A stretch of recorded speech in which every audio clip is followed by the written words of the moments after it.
दोस्तों नमस्कार। जिस दौर में भारत गरीब हुआ उस दौर में भारत के प्रधानमंत्री रईस हो गए।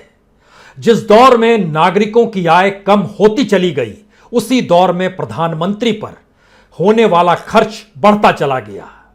जिस दौर में इस देश के लोगों के सामने रोजगार के लाले पड़ गए और 2 जून की रोटी वो अपने तरीके से कैसे मुहैया करा पाए यह भी संकट आ गया, तब सरकार ने ऐलान किया 5 किलो अनाज इस देश के 80 करोड़ लोगों को बांटा जाएगा। लेकिन उस पर आने वाले खर्च से कहीं ज्यादा खर्च अगर इस देश के प्रधानमंत्री और इस देश की कैबिनेट मिनिस्टर्स की फौज पर खर्च होने लगे तो फिर आप क्या कहेंगे? हमें लगता है कि दुनिया की फहरिस्त में भारत मौजूदा वक्त में विकासशील देशों की लकीर से नीचे उतरकर गरीब देशों की स्थिति में आकर खड़ा हो चला है, जो उसकी जीडीपी बतलाती है और उस जीडीपी के हिसाब से प्रति व्यक्ति की आय बतलाती है। लेकिन दुनिया के राष्ट्राध्यक्षों की कतार में भारत के प्रधानमंत्री पर होने वाला खर्च शायद अव्वल दर्जे का है, एक लिहाज से सबसे ऊपर है। किसी भी दुनिया के देश में इतनी असमानता नागरिक और चुने गए प्रतिनिधि यानी प्रधानमंत्री के बीच आपको देखने को नहीं मिलेगी। पैसा टैक्स पेयर का है, पैसा जनता का है, जो बैंकों में जमा होता है वह भी करोड़ों की तादाद में इस देश के कॉरपोरेट्स को बांट दिया जाता है। पैसा जो टैक्स पेयर का आता है उससे कितनी रईसी के साथ इस देश के प्रधानमंत्री अपनी जिंदगी को जीते हैं यह भी आंखों के सामने है। लेकिन नागरिकों के हक में कुछ नहीं आता है। तमाम आंकड़े और तमाम सच या कहें तमाम हकीकत आज हमें लगता है कि आपको जानना चाहिए। जानना इसलिए चाहिए क्योंकि भारत की जीडीपी आज की तारीख में यानी बीते साल तक 134 लाख करोड़ थी, जो पिछली बार की तुलना में कम हो गई। पिछली बार 145 लाख करोड़ थी, उससे पहले 140 लाख करोड़ थी, यानी 2 बरस की तुलना में भारत और नीचे आ गया। और इसी परिस्थिति का जन्म लेता है प्रति व्यक्ति आय। जाहिर है इस देश के ग्रामीण, आदिवासी, सुदूर इलाकों में या शहरों में रहने वाले लोगों की आय भी जो बताने हम जा रहे हैं, जो जीडीपी के रेंज में आता है, उतनी शायद नहीं होगी, लेकिन फिर भी एवरेज निकाला जाता है। एवरेज का मतलब यह होता है जो आय प्रधानमंत्री की, जो आय अंबानी अडानी की, जो आय किसी भी कॉरपोरेट इंडस्ट्रीज की, जो आय किसी भी बेरोजगार की, खेतीहर मजदूर की, किसान की, सभी को एक बराबर हिस्से में रखकर इस जीडीपी से डिवाइड किया जाता है, भाग दिया जाता है और बताया जाता है कि इस देश में इतनी औसत आय प्रति व्यक्ति की है। और आज की तारीख में जब पर कैपिटा इनकम निकल कर आता है तो 2017-18, 2018-19, 2019-20 इन सब से नीचे आ गया और एक साल में भारत में प्रति व्यक्ति आय 1 लाख से भी कम हो गई। इसको थोड़ा हम और सरल करते हैं। 1 लाख कम से मामला नहीं चलेगा, सीधे जानिए 99,694 रुपए प्रति व्यक्ति सालाना आय है। इसका मतलब है मंथली आय यानी एक महीने की आय एवरेज 8,307 रुपए 83 पैसे और प्रतिदिन की आय 273 रुपए। अब आप कल्पना शुरू कीजिए कि यहां से इस देश के भीतर में आपको बहुत सारे रोजगार दिखाई देने लगे होंगे। 273 रुपए एवरेज है इस देश के नागरिकों की आय का। मनरेगा में भी कुछ जगह पर ज्यादा पैसा मिलता है मजदूरी करने पर। इस देश में अनस्किल्ड वर्कर की भी कमाई इससे ज्यादा है 6 राज्यों में। लेकिन हमारे यहां औसत आय प्रतिदिन की 273 रुपए 13 पैसे है। अब इसके ठीक पैरेलल में आ जाइए कि प्रधानमंत्री के ऊपर कितना खर्च होता होगा। हम आज इसका जिक्र नहीं करेंगे कि उन्होंने कितनी यात्राएं की और कमोवेश उसका जब एवरेज निकालते हैं तो हर महीने लगभग 500, 600, 700 करोड़ रुपए सिर्फ हवाई यात्रा में खर्च हो गए। जानकारी तो यह भी मिली कि जिस जहाज से यात्रा करते हैं उसके मेंटेनेंस में भी लगभग 1,500 करोड़ रुपए खर्च हो गए। सवाल यह भी नहीं है कि प्रधानमंत्री के बाद जो शानदार गाड़ियों का रेला है जिसको हम लोग कहते हैं BMW 7 सीरीज। 7 सीरीज का मतलब यह होता है 2.5 करोड़ से ज्यादा महंगी एक गाड़ी है और 6 गाड़ियों का काफिला चलता है रेंज रोवर सिक्योरिटी के लिहाज से। करोड़ों की परिस्थितियों के बीच ये ऐसी स्थिति है जिसमें पीएमओ के भीतर कर्मचारियों की तादाद शायद किसी भी इससे पहले के प्रधानमंत्री की तुलना में ज्यादा है। इस देश को चलाने के लिए या पीएमओ और प्रधानमंत्री की देखरेख के लिए इस देश की इकोनॉमी काम करती है, जरा इसे भी समझने की कोशिश कीजिए। यह इसलिए समझने की जरूरत है क्योंकि इस देश के भीतर में प्रति व्यक्ति की मंथली आय 8,307 रुपए है और प्रधानमंत्री के प्रति मिनट सुरक्षा घेरे पर खर्चा 8,125 रुपए होता है। सिर्फ 1 मिनट में जितना खर्चा प्रधानमंत्री की सुरक्षा में हो जाता है, उतना इस देश की औसत आय 1 महीने की है। और अगर महीने की स्थिति में प्रधानमंत्री को ले आइएगा, उससे पहले घंटों में ले आइए। 1 घंटे में प्रधानमंत्री की सुरक्षा पर खर्चा होता है 4,87,500 रुपए। 1 दिन में खर्चा होता है 1,17,00,000 रुपए।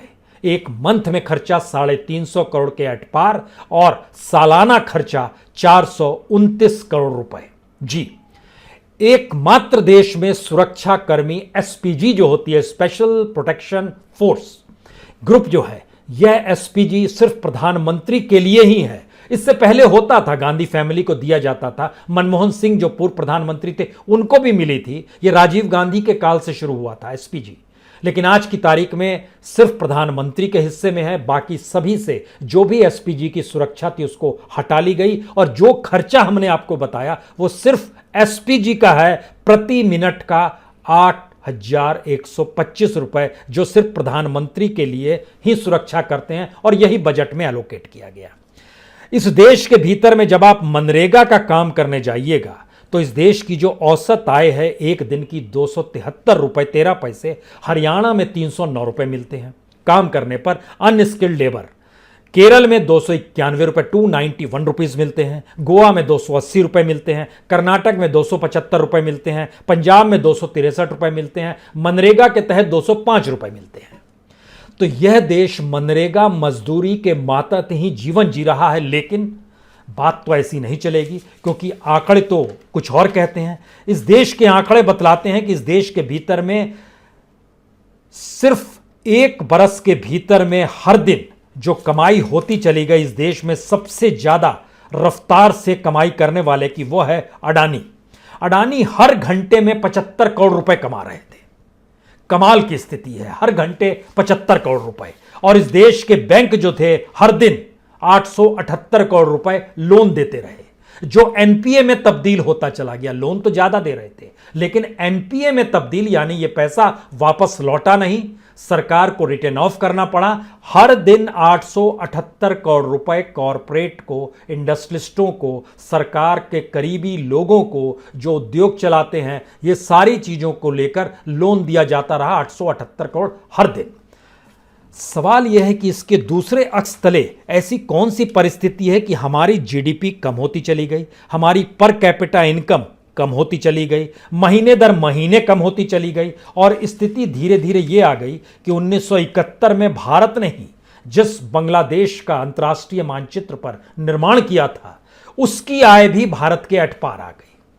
ये भारत के अपने आंकड़े हैं जिसका हमने जिक्र किया, लेकिन हमें लगता है कि आज जरा दुनिया की दृष्टि से भी भारत को समझने की कोशिश करनी चाहिए। यह इसलिए जरूरी है क्योंकि दुनिया के बाजार में गरीब का मतलब क्या होता है और अति गरीब का क्या मतलब होता है, यह भी समझना चाहिए, क्योंकि इसके जरिए ही आप जान पाएंगे कि दरअसल भारत में गरीबी क्यों इस रूप में आती चली जा रही है। World bank, United nation, international monetary fund, ये तमाम एजेंसियों ने जो डाटा दिए उसके मुताबिक भारत में $2 से कम को कहा जाता है गरीब। दुनिया भर में प्रतिदिन $2 से कम, $2 से कम का मतलब है 145 रुपए प्रतिदिन के, उसको माना जाता है कम। लेकिन भारत में 95 करोड़ लोगों की आय जो है वह $2 से कम है, यानी 95 करोड़ लोग इस देश में गरीब हैं।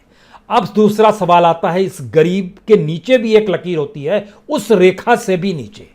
इस दौर में भारत के भीतर में जिनकी आय $1.25 की आकर टिक गई, यानी $1.25 मैक्सिमम है प्रतिदिन की आय। $1.25 का मतलब होता है एक दिन में 91 रुपीज 35 पैसा।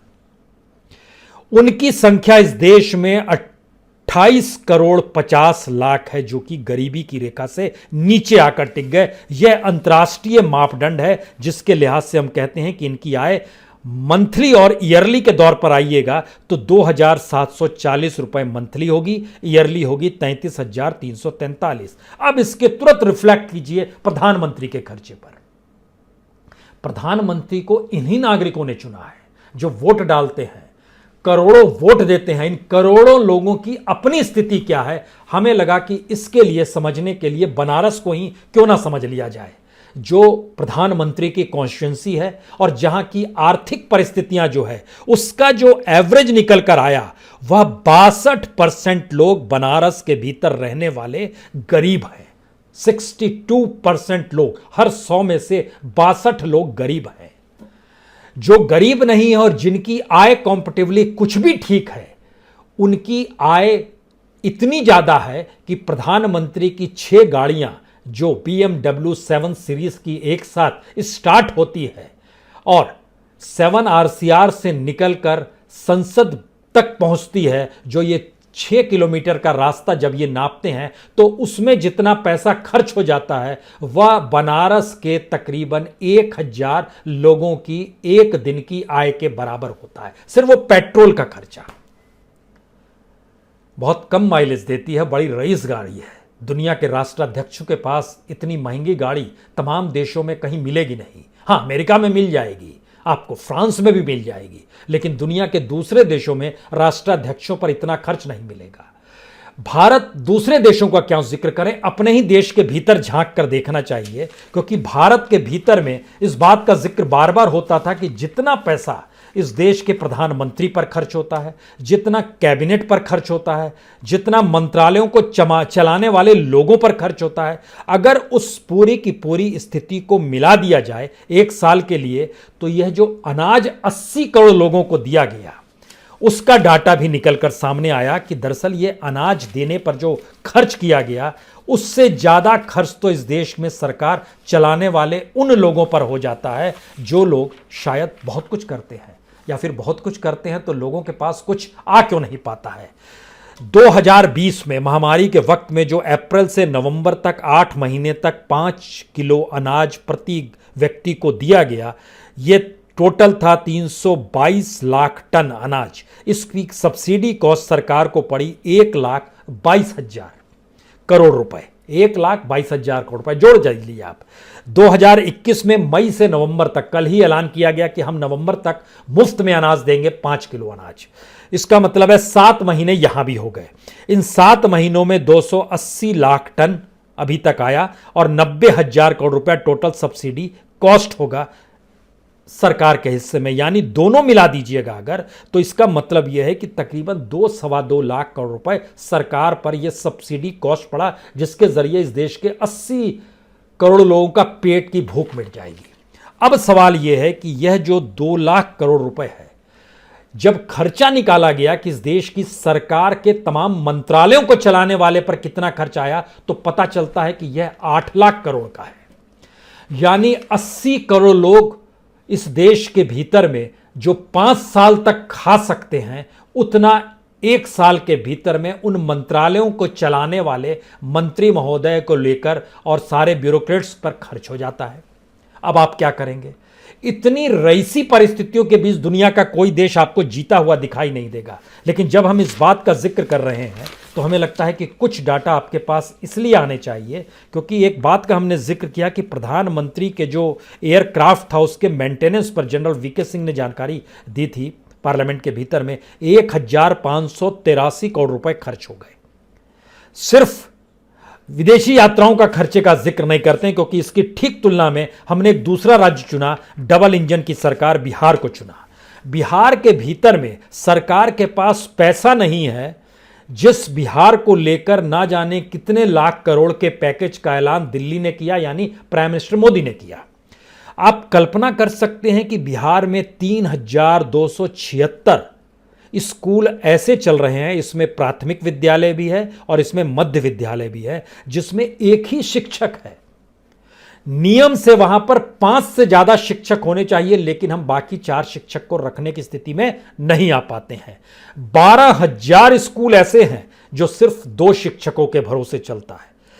7,170 स्कूल ऐसे हैं जो 4 शिक्षकों के भरोसे चलता है। यानी जब आकलन करना शुरू किया गया तो पता चला कि बिहार के भीतर में जो स्कूल चल रहे हैं, जहां पर शिक्षकों की नियुक्ति होनी चाहिए, उसमें तो तकरीबन 3 लाख से ज्यादा शिक्षक, 3,83,000 शिक्षकों को नियुक्ति करके जो पैसा दिया जाना है, उस पैसे का जो वेतन पूरे साल का होगा, उतना खर्चा पीएमओ के अधिकारियों में जो आईएएस आईएफएस के नीचे के अधिकारी हैं, उनके जो पूरे साल भर का खर्चा होता है वह उनसे कितने गुना होता है?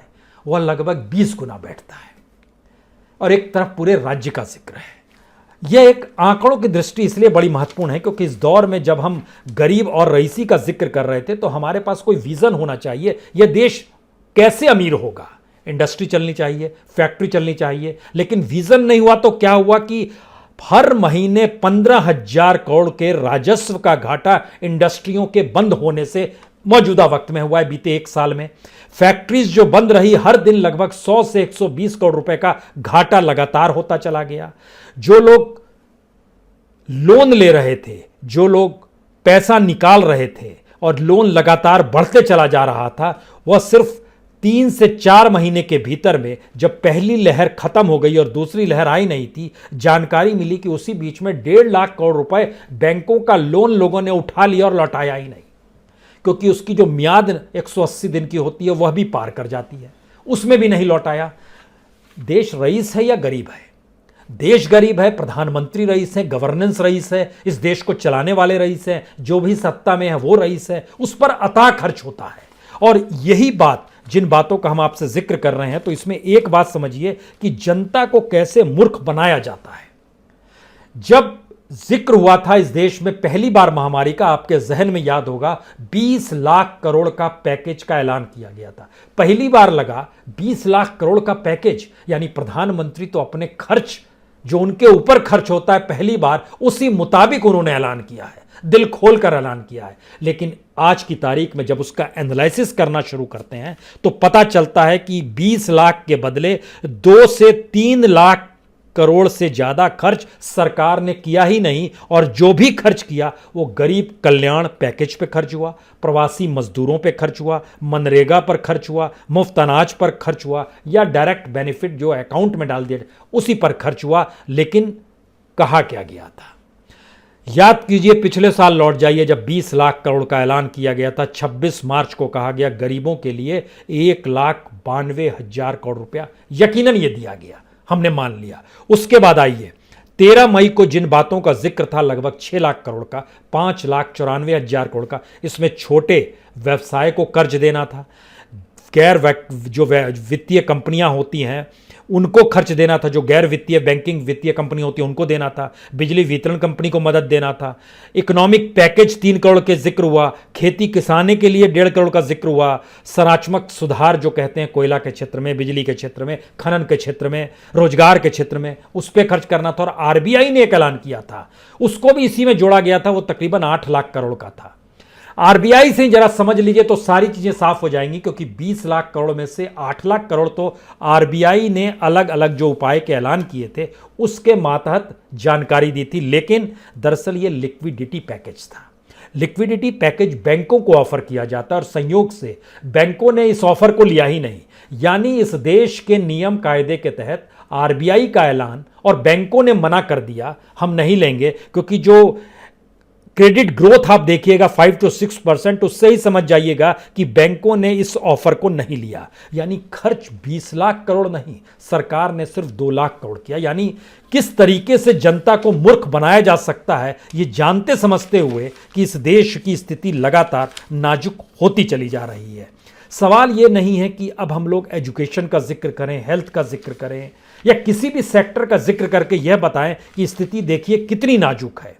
सवाल सिर्फ इतना है कि इस देश के लोगों ने एक सेवक को चुना, ये कहते हुए कि जो भी देश का पैसा है, खनिज संसाधनों का पैसा है, खेती से आय होने वाला पैसा है, टैक्स का पैसा आपके पास आएगा, दुनिया के बाजार में जो माल बेचिएगा उससे जो आपको कमीशन मिलेगी, सब पैसा को लीजिए और आप एक डिस्ट्रीब्यूट इस तरीके से कीजिए कि लोगों की जिंदगी बेहतर हो सके और इस देश की आय बढ़ती चली जाए। लेकिन बिल्कुल इस दौर में सारी चीजें उलटती गई। सरकारी संपत्तियों को बेचा जाने लगा, औने पौने दाम में बेचा जाने लगा। इसीलिए प्रति घंटे 75 करोड़ जब हम कहते हैं कि अडानी की संपत्ति में इजाफा हो रहा था, तो यूं ही नहीं हो रहा था। या इस देश के कॉरपोरेट की आय उस दौर में बढ़ गई जब भारत की जीडीपी नीचे आ रही थी, यूं ही नहीं बढ़ रही थी। कहीं ना कहीं सरकार का अपने ऊपर खर्चा और यह भी नहीं समझना कि जो पैसा आ रहा है, जो एक सिस्टमेटिक तरीके से इस देश की जनता देती है, उस जनता के ऊपर खर्च करना है, बल्कि उल्टा खेल अपने ऊपर खर्च करने की परिस्थितियों में इस देश की सत्ता आ गई। तो आप क्या करेंगे? सवाल यह नहीं है कि हर 5 साल में चुनाव होते हैं, उन 5 साल के बाद आप चाहें तो सत्ता बदल दे, चूंकि आप ही ने चुना है तो आप 5 साल तक इसे भोगेंगे ही। सवाल यह है कि इस देश की स्थितियां दुनिया के बाजार में कल तक विकासशील की थी, यानी डेवलप आप हो सकते थे, आज आप गरीब हो गए। आपके अड़ोसी पड़ोसी जो हैं, जो एक लिहाज से आप पर निर्भर रहते थे, आज की तारीख में उनसे आप कंपटीशन कर रहे हैं कि तुम्हारी आय ज्यादा है कि हमारी आय ज्यादा है। बांग्लादेशी अब भारत में नहीं आते हैं, भारत से लोग बांग्लादेश जाकर नौकरी करने लगे हैं और खासतौर से जूट इंडस्ट्री में काम करने वालों की तादाद तकरीबन भारत से गए लोगों की 1,30,000 है, जो बांग्लादेश की जूट इंडस्ट्री से जुड़े हुए हैं, वहां के कॉटन इंडस्ट्री से जुड़े हुए हैं, क्योंकि हमारे यहां यह चीजें भी नहीं बच पाई। तो जिस रईसी में इस देश के प्रधानमंत्री रहते हैं, और आखिरी बात, इसको बार बार जहन में इसलिए रखिएगा क्योंकि आप कहीं भूल ना जाएं कि बात शुरुआत में कहां कही गई थी और अंत कहां किया गया। इस देश में हर महीने एक व्यक्ति की जो आय है उसका खर्च के बराबर का खर्च इस देश के प्रधानमंत्री सिर्फ 1 मिनट में खर्च कर देते हैं अपनी सुरक्षा को लेकर। इस देश के भीतर में डेली का खर्च जो है 273 रुपए का, वो शायद प्रधानमंत्री निवास के भीतर में जो घास काटता है उसकी भी जो आय है, उसका भी जो वेतन तय है, वह वेतन भी बाहर काम करने वाले मजदूरों की तुलना में लगभग 20 मजदूरों के बराबर है। देश 7 लोक कल्याण मार्ग नहीं है, देश रायसीना हिल्स नहीं है, देश 7 RCR भी नहीं है, और देश सेंट्रल विस्टा भी नहीं होगा। यह देश उन नागरिकों से बनता है जिन नागरिकों को आपने और गरीब कर दिया है और दुनिया के बाजार में उन्हें मजदूरों में तब्दील कर दिया है। स्थिति नाजुक है, समझ जाइए तो ठीक है। बहुत बहुत शुक्रिया।